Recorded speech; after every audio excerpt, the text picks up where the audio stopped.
সুপ্রিয় শিক্ষার্থী, আসসালামু আলাইকুম। তোমরা কেমন আছো? আশা করি তোমরা অনেক বেশি পরিমাণে ভালো আছো। তো আজকে আমরা নতুন একটি ক্লাস নিয়ে উপস্থিত হলাম, যেটা সব ধরনের স্টুডেন্ট ক্লাস যারা প্রাথমিকে পড়াশোনা করছো অর্থাৎ প্রাইমারি স্কুলে, হ্যাঁ?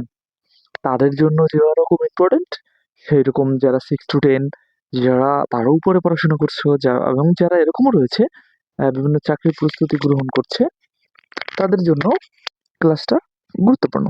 তো চলো শুরু করি। আমরা একদম বেসিক ইংলিশ গ্রামার দিয়ে শুরু করতে চেয়েছি, ইংলিশ গ্রামারের যাত্রা। ওকে। তো এই কারণে আমাদের কি করতে হবে? জানতে হবে গ্রামার সম্পর্কে। তো চলো আমরা শুরু করি। আমরা আজকে আলোচনা করতেছি বেসিক ইংলিশ গ্রামার।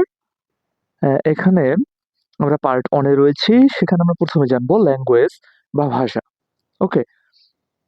ল্যাঙ্গুয়েজ শব্দের অর্থ কি? ভাষা। বা ল্যাঙ্গুয়েজ কাকে বলে? ভাব প্রকাশ বা ভাব বিনিময়ের মাধ্যমে ভাষা বা ল্যাঙ্গুয়েজ। ওকে। তো আমরা ভাষা বলতে কি বুঝি বা ল্যাঙ্গুয়েজ বলতে কি বুঝি? ভাব প্রকাশ বা ভাব বিনিময়ের মাধ্যমে ভাষা।